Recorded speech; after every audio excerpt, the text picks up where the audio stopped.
Nunca olvidaré esa Nochebuena cuando mi propio hijo Yahir me dijo en la cara que ya olía a cementerio y que debía apresurarme a dejarle la casa y el carro en testamento. Yo, Nazario Castañeda Valdivia, conocido en todo San Cosme como el Cenzontle, me quedé paralizado con el tenedor en la mano mientras sentía cómo mi corazón se hacía pedazos. Lo peor no fueron sus palabras, sino las risas de mis otros hijos, de mis nueras y hasta de mis nietos. Nadie me defendió, nadie dijo nada. En ese momento, supe que toda una vida de sacrificios no valía nada para ellos.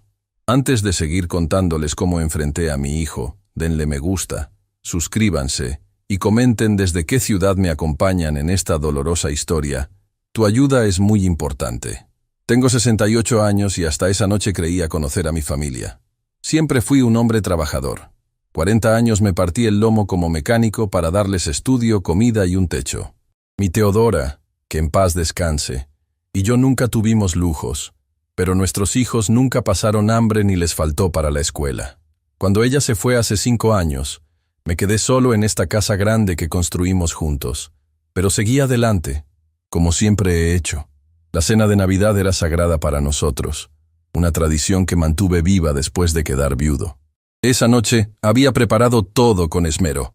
Compré un pavo en la rosticería del mercado, hice una ensalada fresca, puse el mantel bordado que guardaba Teodora para ocasiones especiales y hasta saqué las copas de cristal para el brindis con sidra. Quería que todo fuera perfecto. Llegaron todos a eso de las 8. Yahir, mi hijo mayor, con su esposa Carmela y sus 2 hijos adolescentes que ya ni me saludan.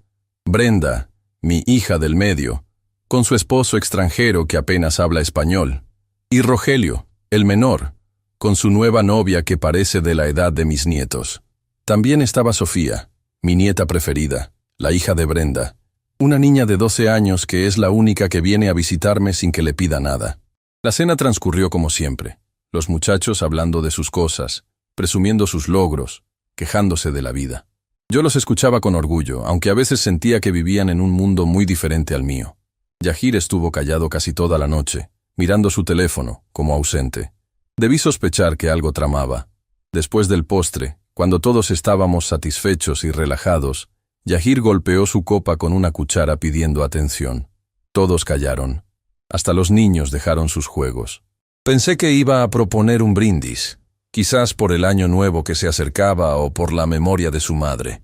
Familia, quiero aprovechar que estamos todos reunidos para hablar de algo importante, dijo con una voz que no reconocí, fría y calculadora. Me miró directamente a los ojos y soltó: papá ya no está en edad de vivir solo en esta casa tan grande.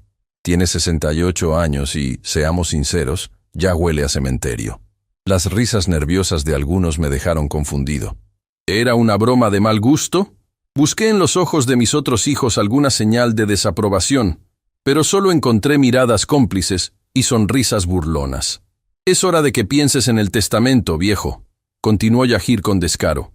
Esta casa debería quedar a mi nombre. Soy el mayor y siempre habré estado pendiente de ti. Y el Tsuru azul también. Aunque es un cacharro, le tengo cariño. Mi mano se congeló sosteniendo el tenedor. Sentí la comida caer pesadamente en el plato. Un calor intenso me subió por el cuello hasta las mejillas, mientras mis ojos se humedecían sin permiso. No podía creer lo que estaba escuchando. No en mi mesa, no en Nochebuena, no frente a toda la familia. Lo peor no fueron sus palabras, sino lo que siguió. Brenda soltó una carcajada y añadió: «Y a mí me deberías dejar tus ahorros, que con el costo de vida en Querétaro apenas nos alcanza». Rogelio, sin quedarse atrás, dijo entre risas: «A mí déjame las herramientas del taller, que son lo único que todavía vale algo». Me quedé inmóvil, como si el tiempo se hubiera detenido. En ese instante, vi desfilar ante mis ojos toda mi vida. Las madrugadas levantándome para ir al taller. Los fines de semana renunciando a descansar para hacer trabajos extra. Las veces que me quedé sin comer para que ellos tuvieran zapatos nuevos para la escuela. Recordé cómo pagué la universidad de Yahir, vendiendo el único terreno que había heredado de mi padre. Cómo financié la boda de Brenda trabajando doble turno durante un año. Cómo ayudé a Rogelio cuando se metió en problemas con unos prestamistas. Y ahora estaban allí, convertidos en buitres que revoloteaban sobre mí como si ya fuera un cadáver. Solo Sofía, mi nieta, parecía incómoda. La vi bajar la mirada y jugar nerviosamente con su servilleta. Más tarde supe que había llorado en el baño, avergonzada por el comportamiento de toda la familia. ¿No dices nada, papá? La voz burlona de Yahir me sacó de mis pensamientos. No respondí. No pude. Las palabras se me atoraron en la garganta como piedras. Me levanté lentamente. Dejé la servilleta sobre la mesa y caminé hacia mi recámara. Cerré la puerta y me senté en la orilla de la cama que compartí con Teodora durante 40 años. Por primera vez desde su muerte, lloré sin control, como un niño. Lloré por la traición, por la ingratitud, por la vergüenza de haber criado a unos hijos que no conocían el respeto ni la gratitud. Escuché que seguían riendo y bromeando en el comedor, como si nada hubiera pasado, como si no me hubieran destrozado el corazón. Poco a poco se fueron despidiendo, gritando, «¡Adiós, papá!» o «Nos vemos en Año Nuevo», desde la puerta, sin molestarse en buscarme para despedirse cara a cara. Solo Sofía vino a mi cuarto, tocó suavemente y asomó su carita. Sus ojos estaban rojos de tanto llorar. «Abuelito, perdón», susurró. «No está bien lo que dijeron». La abracé fuerte y le dije que no era su culpa, que ella era diferente, que siguiera siendo así, noble y buena como su abuela Teodora. Cuando todos se fueron, me quedé solo en la casa que construí con mis manos. Miré las paredes llenas de recuerdos, las fotos familiares, los juguetes viejos que guardaba en una caja. Pensé en Teodora y en lo que diría si hubiera presenciado semejante falta de respeto. Ella nunca lo habría permitido. Siempre fue la fuerte, la que ponía orden, la que defendía nuestros valores. Esa noche no dormí. Me quedé sentado en este mismo sofá donde estoy ahora, repasando cada momento de la cena, cada palabra, cada risa burlona. Y algo empezó a cambiar dentro de mí. La tristeza y la vergüenza se transformaron poco a poco en indignación, y luego en determinación. Ya no era el mismo Nazario. Algo se había roto para siempre, pero de entre los pedazos surgía un hombre nuevo, uno que no estaba dispuesto a dejarse pisotear. Por primera vez en mi vida pensé, ya basta. Lo que no sabían mis hijos es que tenía más recursos de los que ellos imaginaban. Durante años había ahorrado discretamente, guardando parte de mis ganancias en una cuenta que nadie conocía. Además, el taller tenía más valor del que ellos creían, y la casa, aunque vieja, estaba en una zona que se había vuelto muy cotizada. La mañana siguiente, muy temprano, fui al banco y moví todo mi dinero a una nueva cuenta. Después pasé por la notaría del licenciado Mendoza, un viejo amigo, para hacer un nuevo testamento. No les dejaría nada a mis hijos ingratos. Protegería mi patrimonio y, sobre todo, mi dignidad. Esa humillación en la cena de Navidad fue solo el comienzo de un camino que ninguno de ellos esperaba. Yahir quería mi casa y mi carro, pero al final no tendría ni mi respeto. Estaba a punto de enseñarles a todos una lección que jamás olvidarían, pero primero necesitaba un plan para defender lo que era mío y para mostrarles que este viejo que olía a cementerio todavía tenía mucha vida por delante. Los días siguientes al incidente fueron extrañamente tranquilos. Ninguno de mis hijos llamó para disculparse o para ver cómo estaba. Parecía que para ellos lo ocurrido era normal, como si yo debiera aceptar su falta de respeto como parte natural del envejecimiento. Fue entonces cuando decidí que no solo me defendería, sino que les daría una lección que nunca olvidarían. Una lección sobre respeto, gratitud y las consecuencias de tratar a tu padre como si fuera un mueble viejo que ya no sirve. El primero en aparecer, 3 días después, fue Yahir. Llegó a la casa sin avisar, con una carpeta bajo el brazo y esa sonrisa falsa que ponía cuando quería conseguir algo. «Papá, he estado pensando en lo que hablamos en Navidad», dijo mientras se sentaba frente a mí en la sala. «Creo que tengo una solución que nos beneficia a todos». Lo que no sabía es que yo ya tenía mi propio plan, y estaba a punto de comenzar. Como les estaba contando, Yahir llegó a mi casa 3 días después de la cena de Navidad. Entró con esa sonrisa falsa que ya le conozco desde niño, la misma que ponía cuando rompía algo y quería evitar el castigo. Traía una carpeta bajo el brazo y se sentó frente a mí sin esperar invitación. «Papá, he estado pensando en lo que hablamos en Navidad», dijo mientras sacaba unos papeles de la carpeta. «Creo que tengo una solución que nos beneficia a todos». Lo miré fijamente sin responder. Quería escuchar hasta dónde llegaba su descaro. «Mira, He consultado con un amigo abogado y me explicó que podemos hacer una cesión de derechos. Tú me cedes la casa ahora, pero sigues viviendo aquí hasta que ya no puedas valerte por ti mismo. Luego, cuando necesites cuidados, vendrás a vivir con nosotros. Me extendió los papeles como quien ofrece un regalo. Los tomé sin decir palabra y fingí leerlos con interés. Eran documentos legales llenos de términos complicados, pero entendí perfectamente lo que pretendía: quedarse con mi casa mientras yo aún vivía. ¿Y qué pasa si no quiero firmar esto?, pregunté con calma, más calma de la que sentía por dentro. La sonrisa de Yahir vaciló por un segundo. Vamos, papá, es lo mejor para todos. Ya estás grande, esta casa es mucha responsabilidad para ti solo. Además, ¿qué tal si te caes o te enfermas? ¿Quién te va a cuidar? Nosotros podemos hacernos cargo de ti cuando lo necesites, pero necesitamos garantías. ¿Garantías? La palabra me dolió más que una bofetada. ¿Necesitas garantías para cuidar de tu propio padre? Yahir soltó un suspiro de impaciencia, como si estuviera tratando con un niño terco. No lo entiendes, papá. Los tiempos han cambiado. Todo es más caro ahora. Tenemos nuestros propios gastos, hipotecas, colegiaturas. Si vamos a asumir la responsabilidad de cuidarte, necesitamos algo a cambio. Me quedé en silencio, procesando sus palabras. Mi propio hijo estaba poniendo precio a mi cuidado, como si fuera una transacción comercial, como si yo fuera una carga, y no la persona que se desveló cuando él tenía fiebre, que trabajó horas extra para pagarle la universidad, que le enseñó a andar en bicicleta y a ser un hombre. Déjame pensarlo, dije finalmente, doblando los papeles y poniéndolos a un lado. Es una decisión importante y quiero consultarlo con alguien. ¿Con quién? ¿Con Brenda o Rogelio? Ellos están de acuerdo, ya hablé con ellos. No me sorprendió. Los tres siempre se unían cuando se trataba de conseguir algo de mí. No, quiero consultarlo con un amigo, respondí. Yahir se levantó, visiblemente molesto. Esperaba que firmara de inmediato, sin reflexionar. No lo pienses mucho, papá. Es la mejor opción que tienes. Nadie más va a cuidar de ti como nosotros. Cuando se fue, sentí una mezcla de tristeza e indignación. ¿Cómo habíamos llegado a esto? ¿En qué momento mis hijos dejaron de verme como un padre y empezaron a tratarme como un estorbo del que había que sacar provecho? Al día siguiente, fui a visitar a mi compadre Héctor. Nos conocemos desde jóvenes. Trabajamos juntos en el taller de don Pascual antes de que cada uno abriera su propio negocio.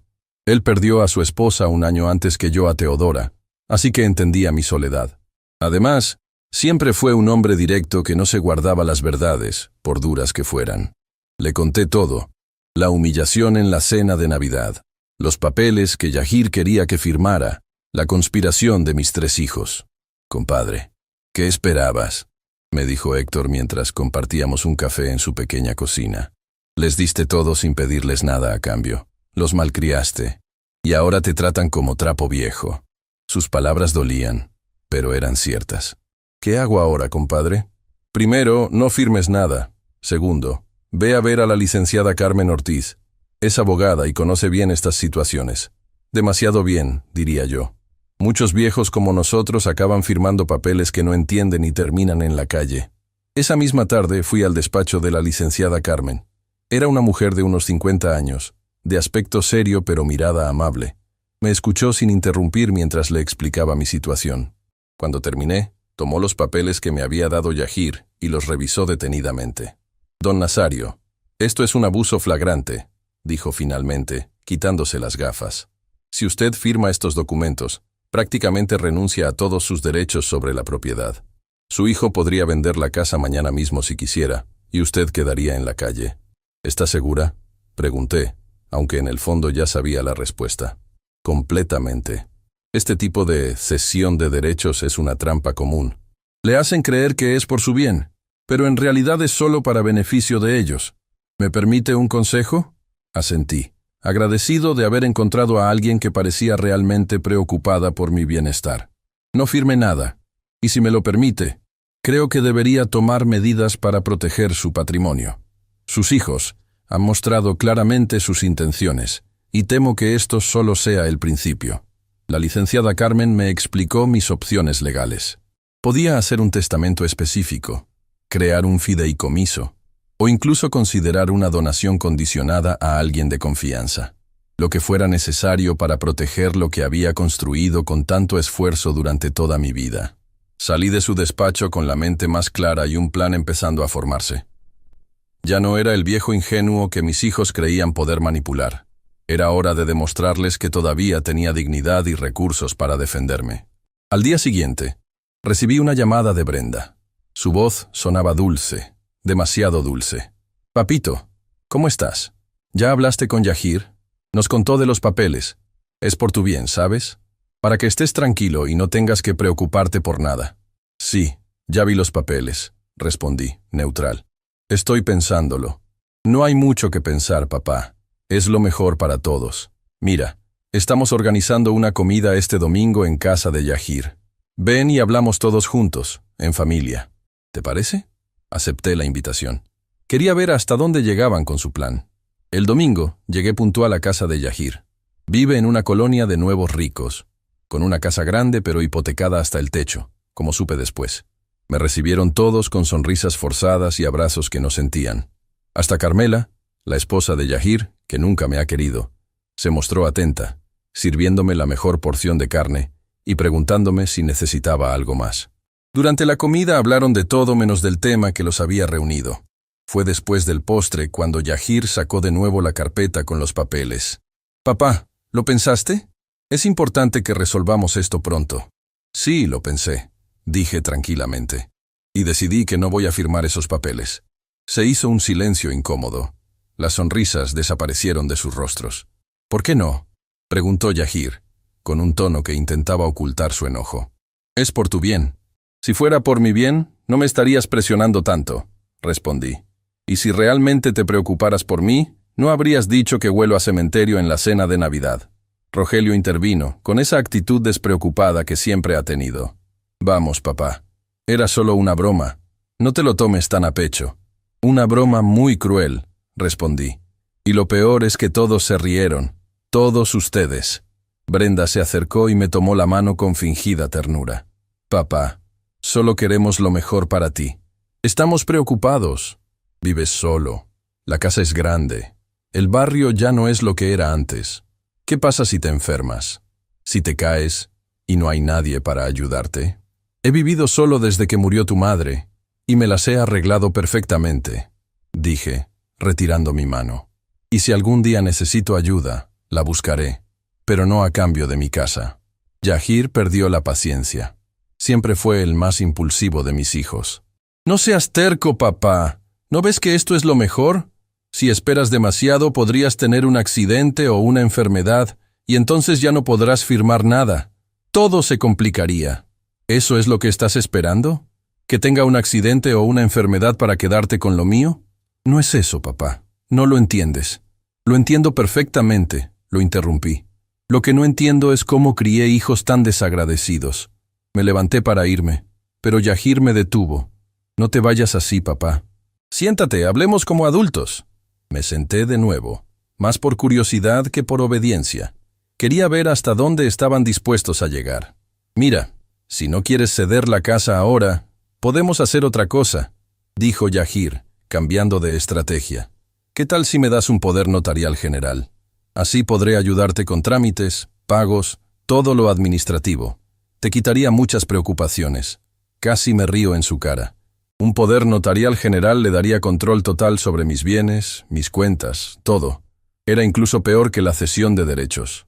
«No, hijo. No necesito ayuda con esas cosas. Todavía puedo manejar mis asuntos perfectamente». La discusión continuó por un rato más. Intentaron convencerme con argumentos cada vez más débiles, mezclando preocupación fingida con amenazas veladas.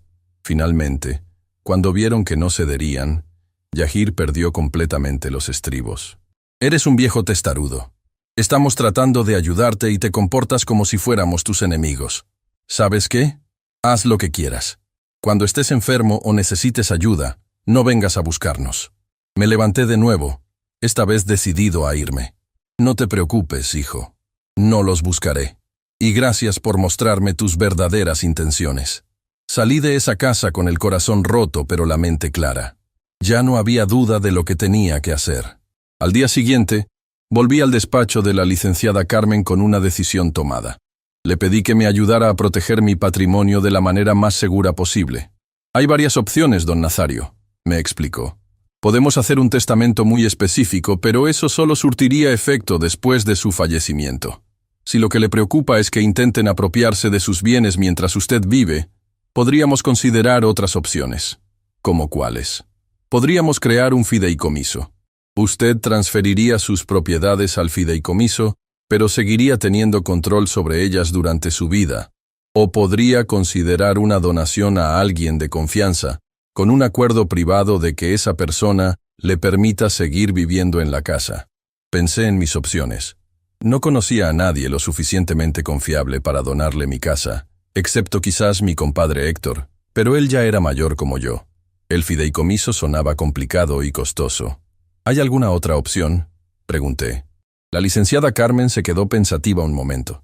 Existe otra posibilidad, aunque no suelo recomendarla porque requiere mucha cautela. Podría fingir ceder ante las presiones de sus hijos, pero con ciertas condiciones que protegerían sus intereses. ¿A qué se refiere? Podríamos redactar documentos que aparentemente les den lo que quieren, pero con cláusulas ocultas o condiciones que los obliguen a respetarlo a usted y sus deseos. Sería como tenderles una trampa legal, usando su propia codicia en su contra. La idea me pareció arriesgada, pero también justa. Ellos querían engañarme. Quizás era hora de darles una lección con sus propias armas. ¿Y eso funcionaría?, pregunté, intrigado por la propuesta. Si lo hacemos bien, sí, pero requiere que usted actúe convincentemente. Tendrían que creer que han ganado, que lo han convencido. Nunca he sido buen actor, pero por defender lo mío estaba dispuesto a intentarlo. Le pedí a la licenciada Carmen que preparara los documentos necesarios para este plan. Mientras tanto, mis hijos seguían presionando. Yahir pasaba por la casa casi todos los días, a veces con Brenda o Rogelio, insistiendo en que firmara algo. A veces me amenazaban veladamente. Otras intentaban manipularme con falso cariño o preocupación. Una tarde, Yahir vino con su hijo mayor, mi nieto Daniel, un muchacho de 17 años al que apenas conozco porque nunca ha mostrado interés en pasar tiempo conmigo. Se sentaron en la sala y Yahir fue directo al grano. Papá, he estado pensando, si lo que te preocupa es quedarte sin casa, podemos hacer un acuerdo diferente.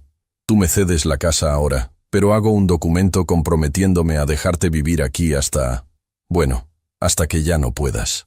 ¿Y qué garantía tengo de que cumplirás ese compromiso?, pregunté, fingiendo interés en su propuesta. Mi palabra, papá, soy tu hijo.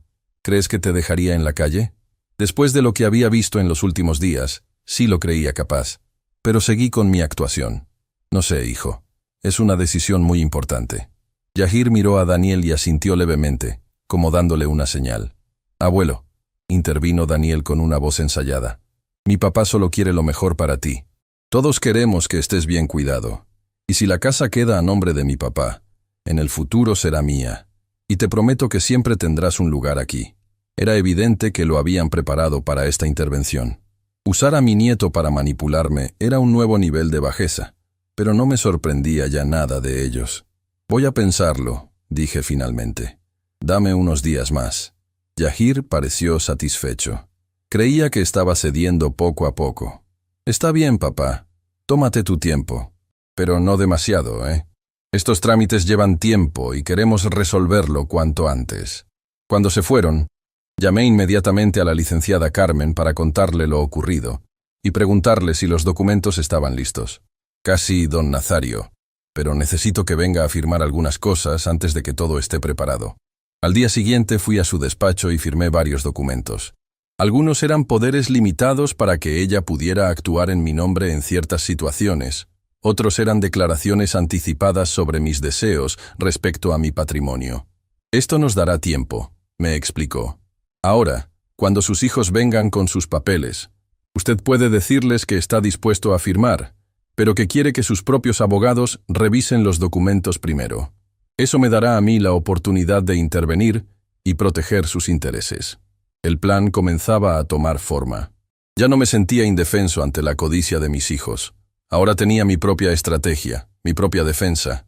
Lo que no sabía entonces es que Yahir estaba preparando su jugada más sucia, una que me obligaría a tomar medidas aún más drásticas. La trampa estaba lista, Pero el cazador pronto se convertiría en presa. Una semana después de mi visita al despacho de la licenciada Carmen, Yahir volvió a aparecer en mi casa. Esta vez no venía solo. Lo acompañaba un hombre de traje que me presentó como el licenciado Molina, su abogado personal. También traía a Brenda y a Rogelio. Los 4 entraron como si fueran dueños del lugar, sin esperar invitación. «Papá, hemos preparado los documentos definitivos», anunció Yahir, sacando una carpeta de cuero negro. «El licenciado Molina nos ha asesorado para que todo sea legal y tú quedes protegido». El tal licenciado Molina, un hombre delgado con lentes de montura gruesa y una sonrisa que no llegaba a sus ojos, me extendió la mano. «Don Nazario, un placer conocerlo. Su hijo me ha hablado mucho de usted y de su preocupación por su bienestar». No me gustó ese hombre desde el primer momento. Tenía la mirada calculadora de quien está acostumbrado a aprovecharse de los demás.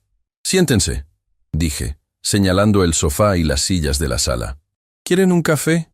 «No es necesario, papá», intervino Brenda. «Esto no tomará mucho tiempo». Se sentaron los 4 frente a mí, como un tribunal listo para dictar sentencia. El licenciado Molina abrió la carpeta y sacó varios documentos. «Don Nazario, le explicaré brevemente lo que hemos preparado. Es un contrato de cesión de derechos sobre esta propiedad a favor de su hijo Yahir, pero con una cláusula de usufructo vitalicio para usted. Esto significa que la casa pasará a ser de su hijo, pero usted podrá vivir aquí hasta el día de su fallecimiento». Fingí escuchar con atención e interés, aunque por dentro sentía una mezcla de indignación y tristeza. Era evidente que habían planeado todo cuidadosamente. «¿Y qué pasa si necesito vender la casa por alguna emergencia?», pregunté, siguiendo el consejo de la licenciada Carmen de hacer preguntas que mostraran preocupación pero no rechazo total. «En ese caso, tendría que contar con la autorización de Yahir, ya que él sería el propietario legal», respondió el licenciado Molina con tono condescendiente, como si le explicara algo simple a un niño. «¿Y mis otros hijos? ¿Ellos no tienen derecho a nada?». Miré a Brenda y Rogelio, que se removieron incómodos en sus asientos. «Ya hemos hablado entre nosotros, papá», dijo Rogelio. «Estamos de acuerdo en que Yahir se quede con la casa. A mí me dejarás las herramientas del taller y a Brenda tus ahorros». Todos contentos. La frialdad con la que se repartían mis bienes, como si yo ya estuviera muerto, me heló la sangre. Pero seguí con mi actuación. «No sé. Es una decisión muy importante. Me gustaría que mi abogado revisara estos papeles antes de firmar». Los 4 intercambiaron miradas de sorpresa. «¿Tu abogado? ¿Desde cuándo tienes un abogado?», preguntó Yahir, visiblemente contrariado. «Desde hace poco. Es una amiga que conocí por recomendación de mi compadre Héctor. Se llama Carmen Ortiz». El licenciado Molina frunció el ceño al escuchar el nombre. «¿Carmen Ortiz? La conozco. Es bastante meticulosa con los detalles legales». Lo dijo como si fuera un defecto, no una virtud. «Exacto», respondí. «Por eso quiero que ella revise todo antes de firmar cualquier cosa». Yahir no pudo ocultar su frustración. Se levantó bruscamente y caminó por la sala. «Papá, no compliques las cosas. Estos documentos son perfectamente legales. No necesitas gastar dinero en otro abogado. Aún así prefiero que los revise la licenciada Carmen. Es mi casa y quiero estar seguro de lo que firmo».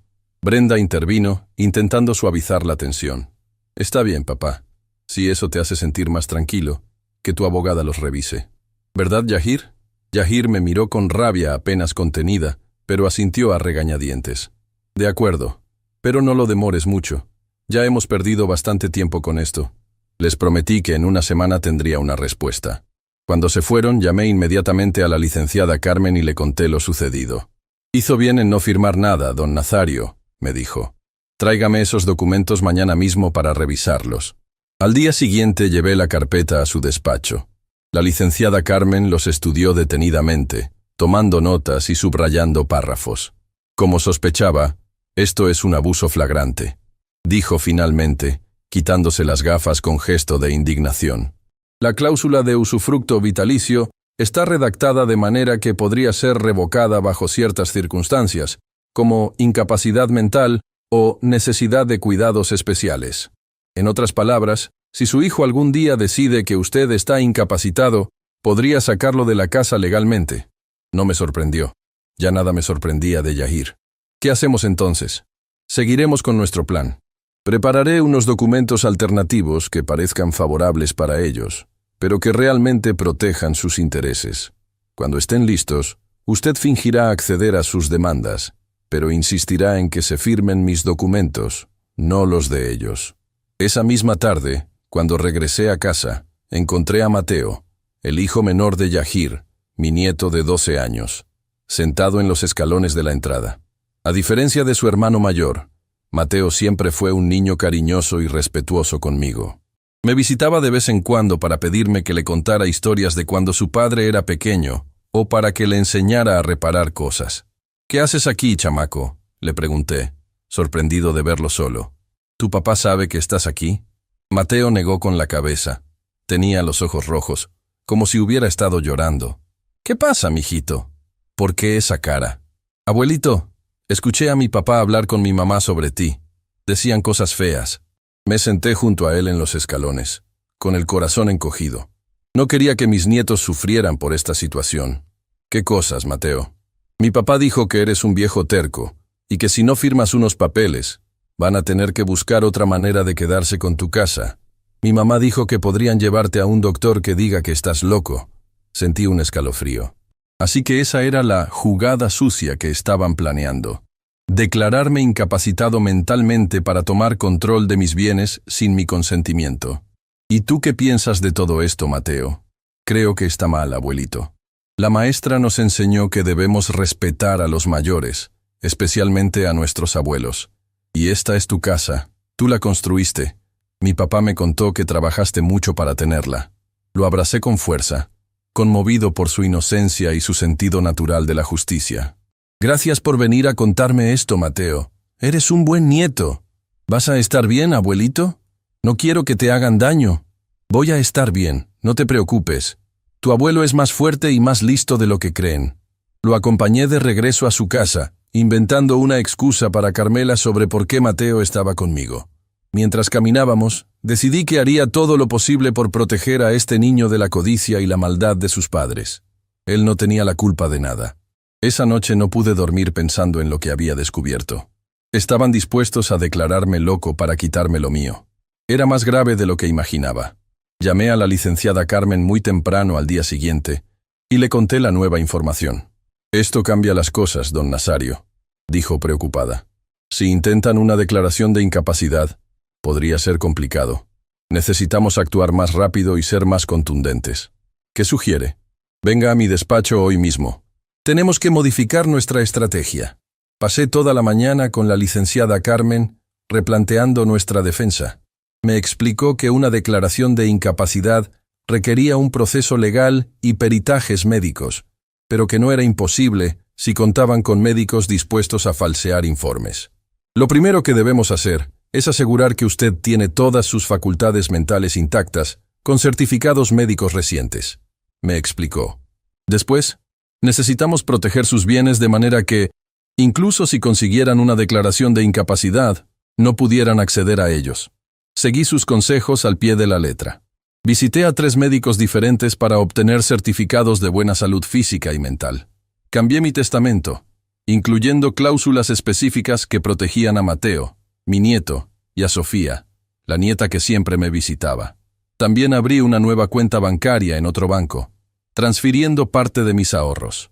Mientras tanto, seguí fingiendo ante Yahir y los demás que estaba considerando firmar sus papeles. Les dije que mi abogada estaba revisándolos y que pronto tendría una respuesta. Unos días después, Yahir vino solo a la casa. Parecía nervioso, mirando constantemente su teléfono. «Papá, ¿has decidido ya? Han pasado más de 2 semanas desde que te dejamos los papeles». «Sí, hijo, lo he decidido. Voy a firmar». Su rostro se iluminó con una mezcla de sorpresa y triunfo. «¿En serio? ¿Sin más condiciones?» «Bueno, mi abogada ha revisado los documentos y ha sugerido algunos cambios. Nada importante, solo para proteger mis derechos como usufructuario». La sonrisa de Yahir se tensó. «¿Qué tipo de cambios?» «Cosas técnicas que no entiendo bien, pero ella dice que son necesarias para que todo sea legal y justo para ambas partes». «Papá, nuestros documentos ya son perfectamente legales». «Seguramente lo son, hijo. Pero me sentiría más tranquilo si firmamos los que preparó mi abogada. Al final, el resultado es el mismo. Tú te quedas con la casa y yo sigo viviendo aquí hasta que me muera. Yahir dudó, claramente desconfiado. Quiero ver esos documentos antes de decidir nada. Por supuesto. La licenciada Carmen me dijo que los tendrá listos mañana. ¿Por qué no vienes con tu abogado pasado mañana y los revisamos juntos? Acordamos una fecha para reunirnos todos. Yahir con su abogado y yo con la licenciada Carmen. Era el momento decisivo de nuestro plan. El día señalado, llegaron puntuales a mi casa. La licenciada Carmen ya estaba conmigo, repasando los últimos detalles. Nos sentamos todos en la mesa del comedor, como si fuera una negociación de negocios y no un hijo intentando despojar a su padre. La licenciada Carmen presentó los documentos que había preparado. A simple vista, parecían similares a los que había traído el licenciado Molina. Una cesión de derechos sobre la casa a favor de Yahir, con usufructo vitalicio para mí. Pero las diferencias estaban en los detalles. Como verán, explicó Carmen, estos documentos garantizan los mismos derechos que los suyos, pero con algunas salvaguardas adicionales para don Nazario. El licenciado Molina los revisó minuciosamente, frunciendo el ceño cada vez más conforme avanzaba en la lectura.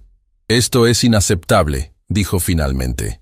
Estas cláusulas prácticamente anulan la cesión de derechos.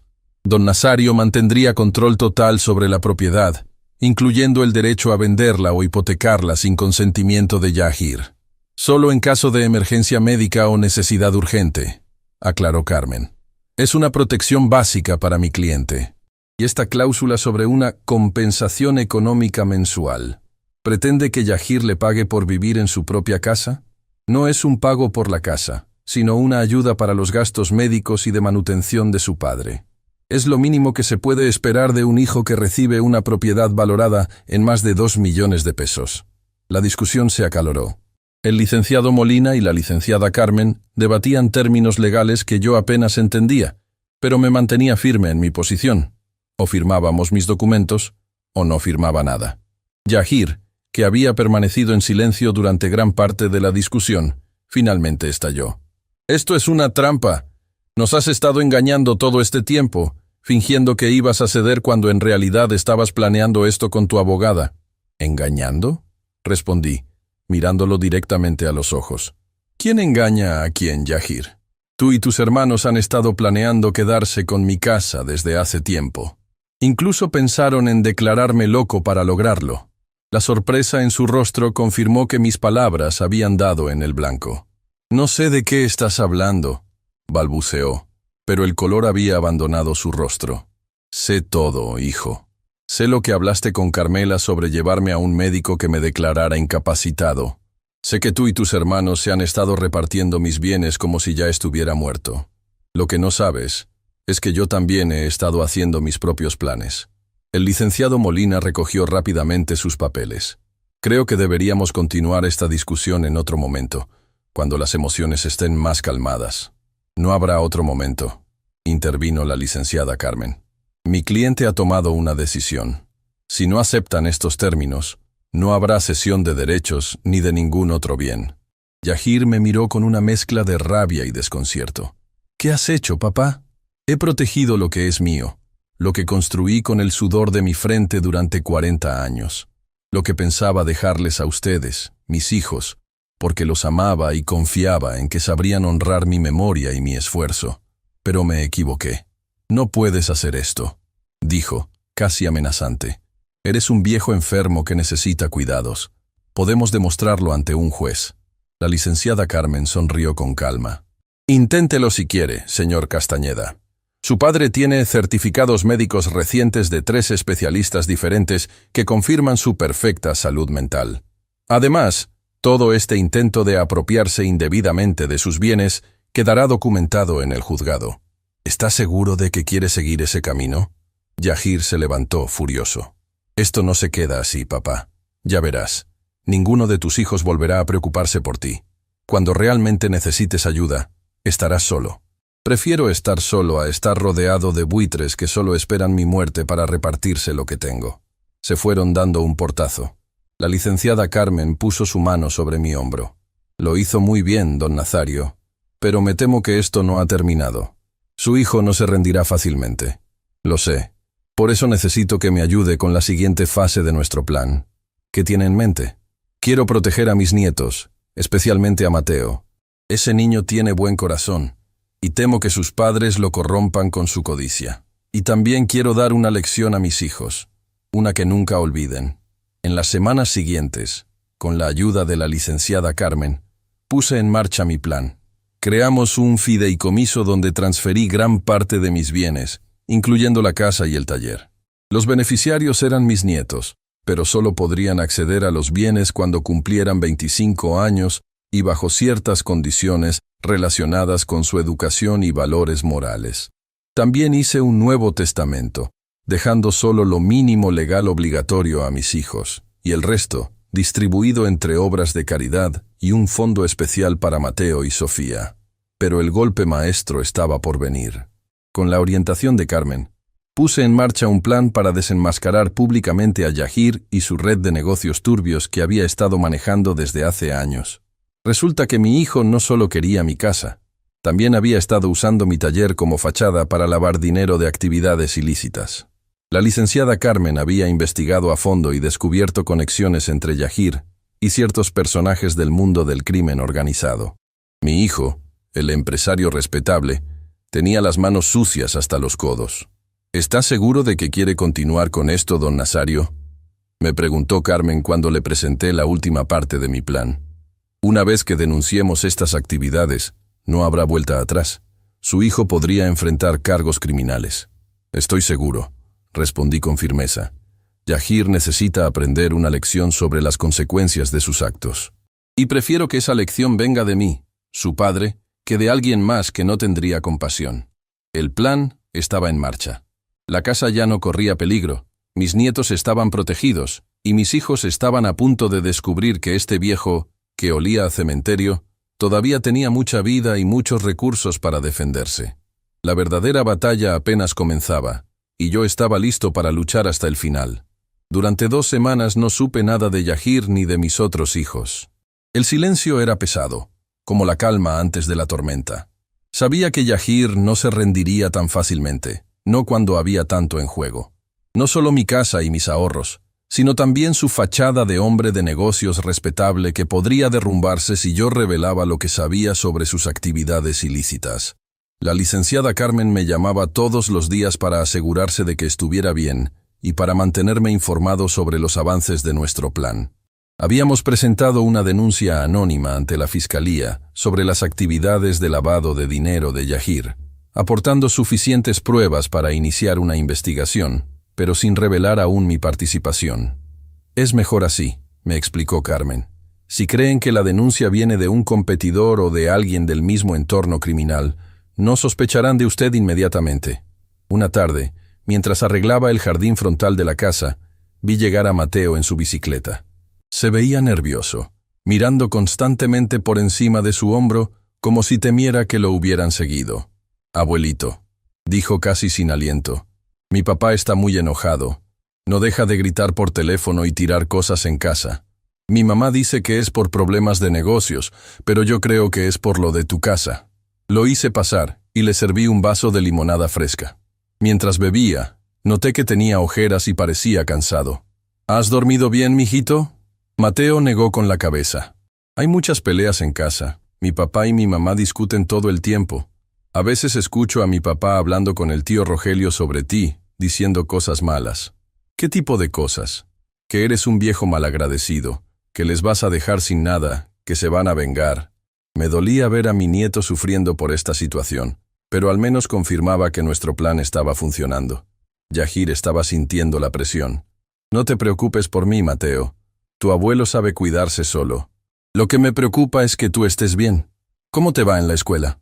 Charlamos un rato sobre sus clases, sus amigos, sus sueños de ser ingeniero algún día. Era un muchacho inteligente y sensible, tan diferente a su padre. Me prometí que, pasara lo que pasara, protegería su futuro. Cuando Mateo se fue, llamé a la licenciada Carmen para contarle sobre su visita. «Esto confirma que Yahir está nervioso», dijo. «Mis fuentes me informan que la Fiscalía ya ha comenzado a investigar sus negocios discretamente. Es cuestión de tiempo antes de que lo llamen a declarar. ¿Y qué pasa con mis otros hijos? ¿Están involucrados en los negocios sucios de Yahir? No directamente, según lo que hemos averiguado. Pero es probable que supieran lo que hacía y se beneficiaran indirectamente. Especialmente Rogelio, que parece ser su confidente. Al día siguiente, recibí una visita inesperada. Brenda. Llegó sola, sin avisar, justo cuando terminaba de desayunar. Tenía el rostro serio, pero no hostil como la última vez que nos vimos. «Papá, tenemos que hablar», dijo mientras se sentaba frente a mí en la mesa de la cocina.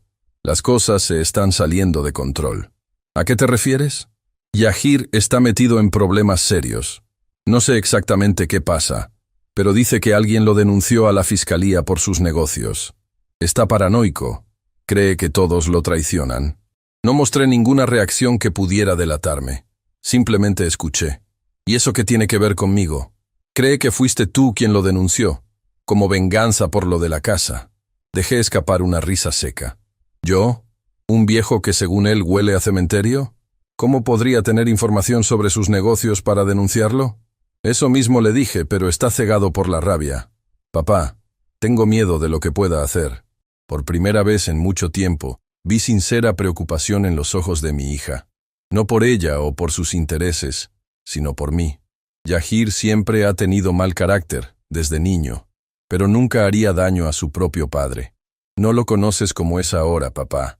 Ha cambiado mucho en estos años. El dinero, los negocios. Se ha vuelto alguien diferente. Brenda me contó entonces cosas que yo ya sabía por las investigaciones de Carmen. Cómo Yahir se había asociado con gente peligrosa, cómo había comenzado lavando pequeñas cantidades de dinero hasta convertirlo en su principal fuente de ingresos, cómo había arrastrado a Rogelio a algunos de sus negocios turbios. ¿Y tú? ¿También estás metida en eso?, le pregunté directamente. No, papá, te lo juro. Mi esposo jamás lo habría permitido. Él trabaja para una empresa internacional y tienen códigos de ética muy estrictos. Apenas supe lo que hacía Yahir hace un par de años, cuando ya era demasiado tarde para hacer algo. Nunca es demasiado tarde para hacer lo correcto, Brenda. Me miró con una mezcla de vergüenza y tristeza. Lo sé, papá, y por eso estoy aquí. Quiero pedirte perdón por lo que pasó en Navidad, por haberme reído, por haber permitido que te trataran así. No tengo excusa. No esperaba esta confesión. Me tomó por sorpresa, y por un momento sentí que recuperaba a la hija que creía perdida. Pero luego recordé todas las veces que Brenda se había unido a Yahir en sus intentos de manipularme, y me mantuve cauteloso. ¿Por qué este cambio repentino, Brenda? ¿Solo porque Yahir está en problemas? No, papá. He estado pensando mucho desde aquella cena. La verdad es que me sentí horrible después, pero no tuve el valor de enfrentarme a Yahir ni de venir a pedirte perdón. Él siempre ha sido el dominante, el que decide lo que hacemos los demás. Eres una mujer adulta, Brenda. Nadie puede obligarte a hacer algo que sabes que está mal. Lo sé, y no tengo excusa. Solo puedo pedirte perdón y tratar de arreglar las cosas. Quería creerle. Una parte de mí anhelaba recuperar a mi hija, tener al menos a uno de mis hijos de vuelta en mi vida. Pero otra parte, la que había aprendido a ser cautelosa, me decía que podría ser otra manipulación. ¿Qué quieres de mí, Brenda? ¿Qué esperas que haga? Quiero que te protejas de Yahir. Si realmente cree que lo denunciaste, podría hacer algo peligroso.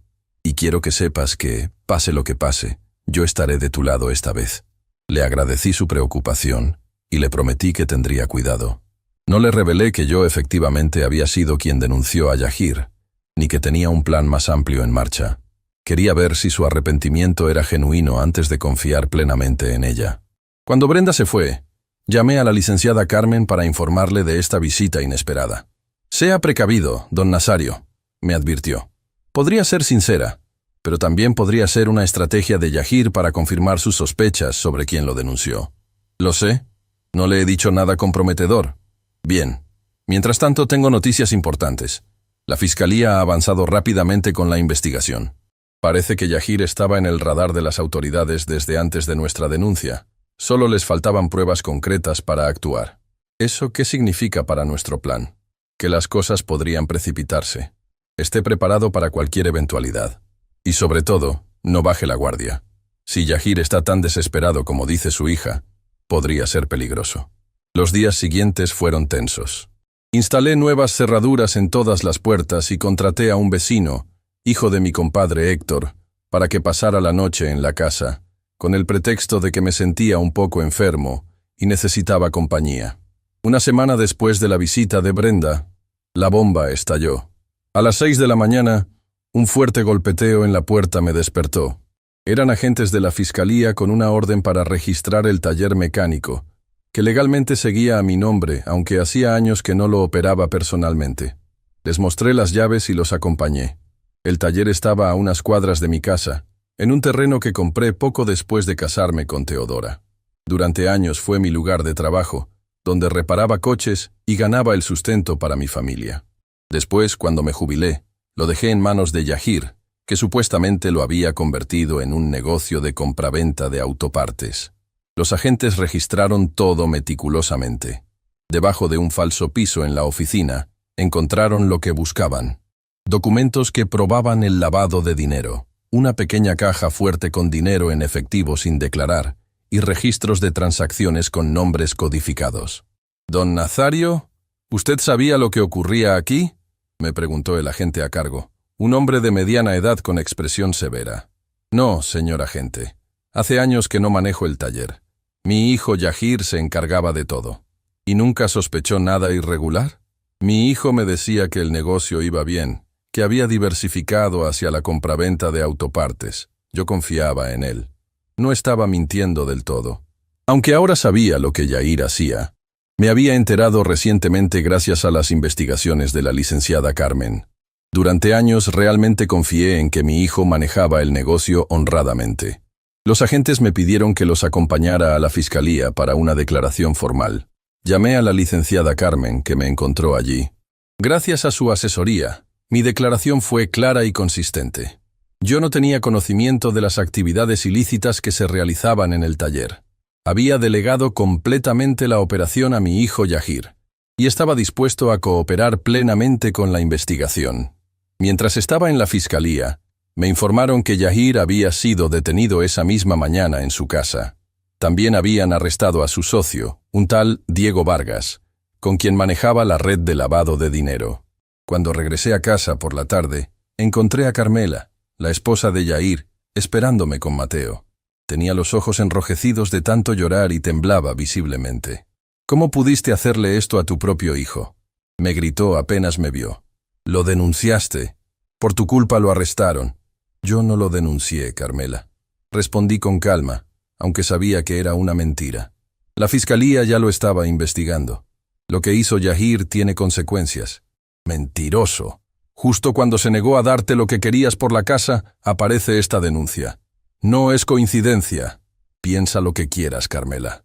Pero recuerda que fue Yahir quien empezó todo esto tratándome como si ya estuviera muerto, queriendo quitarme lo que es mío». Mateo observaba la escena en silencio, con los ojos muy abiertos y asustados. Me acerqué a él e ignoré los gritos de Carmela. «Todo va a estar bien, mijito. Esto es cosa de adultos, no tienes que preocuparte». «No le hables a mi hijo», Carmela me empujó para separarme de Mateo. «Tú ya no eres su abuelo, ya no eres nada para nosotros». «Señora, le sugiero que se calme», intervino la licenciada Carmen, que había venido conmigo. «Su esposo está acusado de delitos graves. Si usted no está involucrada, debería cooperar con las autoridades y dejar de hacer acusaciones sin fundamento». Carmela nos miró a ambos con odio. Tomó a Mateo del brazo y se lo llevó prácticamente a rastras. El niño me miró por encima del hombro con una expresión que me partió el alma.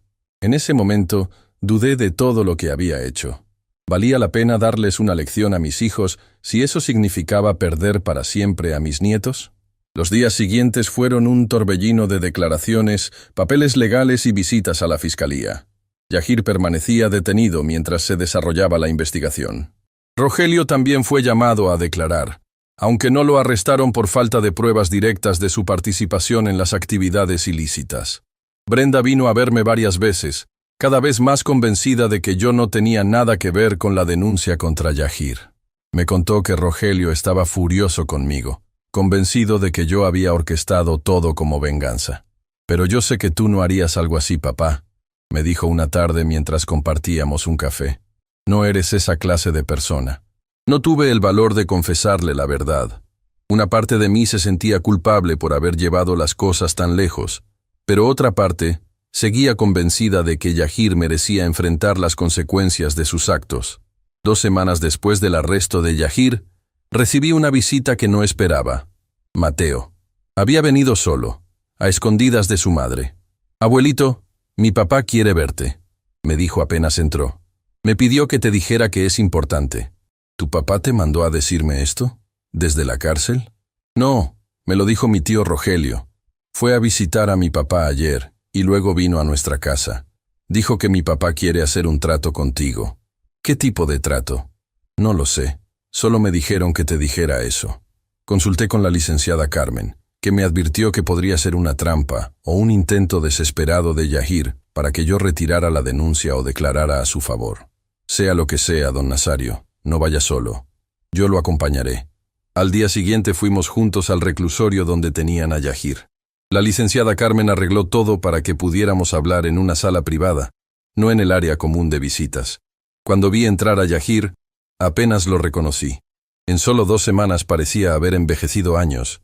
Tenía la cara demacrada, ojeras profundas, y había perdido peso. Ya no quedaba nada del hombre arrogante que me había humillado en la cena de Navidad. «Gracias por venir, papá», dijo, sentándose frente a mí. Miró a Carmen con desconfianza. «¿Podemos hablar en privado?» «La licenciada Carmen es mi abogada y mi amiga. Se queda», respondí con firmeza. Yahir suspiró, resignado. «Como quieras. Seré directo. Necesito tu ayuda. La fiscalía tiene pruebas sólidas contra mí, pero si tú declaras que sabías lo que ocurría en el taller y lo aprobabas, que era un negocio familiar, podría negociar una sentencia más leve». No podía creer lo que estaba escuchando. Después de todo lo que me había hecho, ahora quería que yo mintiera y me incriminara para salvarlo. ¿Me estás pidiendo que mienta y me declare cómplice de tus delitos? No es mentir exactamente. El taller sigue a tu nombre legalmente. Es lógico que supieras lo que pasaba ahí, pero no lo sabía, Yahir. Confié en ti y abusaste de esa confianza, como has abusado de mi confianza en todo lo demás. Papá, por favor, estoy desesperado. Tengo familia, tengo hijos. Mateo me necesita. Debiste pensar en ellos antes de meterte en negocios sucios, antes de tratar de quitarme mi casa, antes de decir que olía a cementerio y que debías apresurarte a quedarte con mis cosas. Vi la vergüenza en sus ojos, pero también vi que seguía pensando solo en sí mismo, en cómo salir del problema sin asumir la responsabilidad de sus actos. ¿Qué quieres de mí, papá? ¿Venganza? ¿Es eso? ¿Quieres verme hundido para sentirte mejor por lo que dije en Navidad? No, hijo, no quiero venganza. Quiero justicia, y quiero que aprendas una lección que nunca olvides. ¿Qué lección? ¿Que no debo meterme con un viejo rencoroso y vengativo? La licenciada Carmen intervino, con voz calmada pero firme. Señor Castañeda, le recuerdo que está hablando con su padre, quien además podría ser un testigo clave en su caso. Le sugiero que modere su tono. Yahir se pasó las manos por el rostro, desesperado. Lo siento, papá. Estoy asustado. No sé qué hacer. Por primera vez en muchos años, vi a mi hijo vulnerable, sin máscaras ni arrogancia. Vi al niño que una vez fue, el que me pedía que revisara los monstruos debajo de su cama antes de dormir. Hay una manera en que puedo ayudarte, Yahir, pero no será mintiendo por ti. ¿Cómo? Testificaré que efectivamente no sabía nada de tus actividades ilícitas, pero que creo que te dejaste llevar por malas influencias y que, en el fondo, eres una buena persona que cometió errores. Eso no me ayudará mucho legalmente. También puedo hablar con el fiscal, pedir clemencia como padre, y puedo ayudar económicamente a Carmela y los niños mientras estés ausente. Yahir me miró con una mezcla de gratitud y confusión. ¿Por qué harías eso después de todo lo que te hice? Porque soy tu padre, Yahir, y a pesar de todo, te sigo queriendo. Además, Mateo y Daniel no tienen la culpa de nada. No quiero que sufran más de lo necesario. Las lágrimas comenzaron a correr por las mejillas de Yahir. Era la primera vez que lo veía llorar desde que era niño. Lo siento, papá. Lo siento mucho. Fui un idiota, un mal hijo. Te traté horrible y tú sigues siendo mejor persona que yo. No es demasiado tarde para cambiar, hijo. Usa este tiempo para reflexionar, para decidir qué tipo de hombre, ¿Qué tipo de padre quieres ser cuando salgas de aquí? Nos despedimos con un abrazo incómodo pero sincero. Por primera vez en mucho tiempo, sentí que había recuperado un poco de mi hijo, el verdadero Yahir que se había perdido en algún momento del camino. En los meses siguientes, las cosas cambiaron mucho. Yahir fue condenado a 5 años de prisión, una sentencia relativamente leve gracias a su cooperación con las autoridades para desmantelar la red de lavado de dinero en la que estaba involucrado. Brenda se reconcilió completamente conmigo y empezó a visitarme regularmente con Sofía. Rogelio tardó más, pero eventualmente también volvió a hablarme, aunque nuestra relación nunca volvió a ser la misma. Carmela, sorprendentemente, aceptó mi ayuda económica y me permitió seguir viendo a Mateo y a Daniel. Con el tiempo, incluso comenzó a traerlos ella misma a visitarme. En cuanto a mi casa y mis bienes, seguí adelante con el plan del fideicomiso para mis nietos.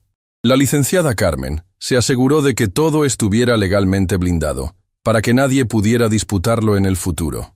Hoy, sentado en este sofá viejo que conoce todas mis historias, pienso en lo que ha pasado. No me enorgullece haber tenido que llegar tan lejos para enseñarle una lección a mis hijos, pero creo que era necesario.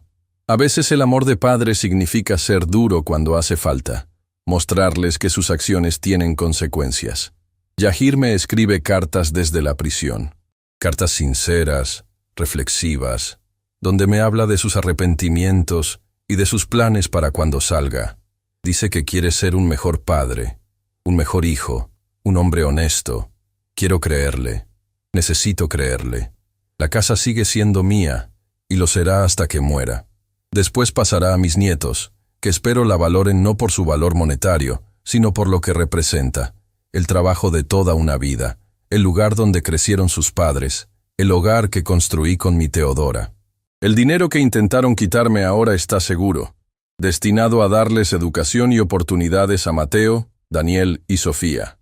No para que sean ricos sin esfuerzo, sino para que tengan un buen comienzo en la vida sin las presiones económicas que a veces llevan a la gente por mal camino. La casa me pertenece ahora, dijo Yahir aquella Nochebuena.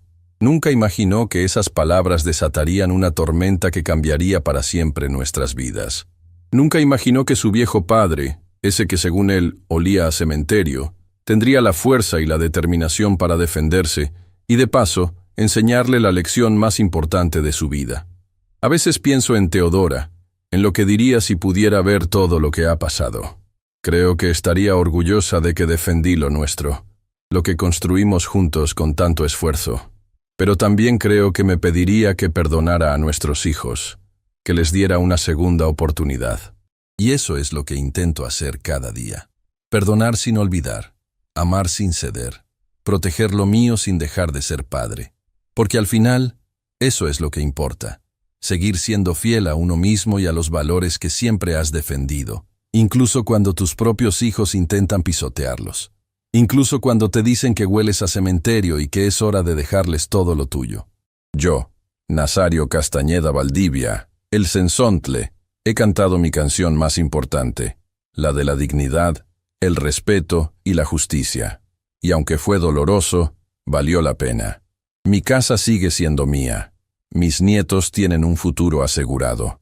Y mis hijos han aprendido que, aunque los ame incondicionalmente, no permitiré jamás que me traten como un trapo viejo que ya no sirve para nada.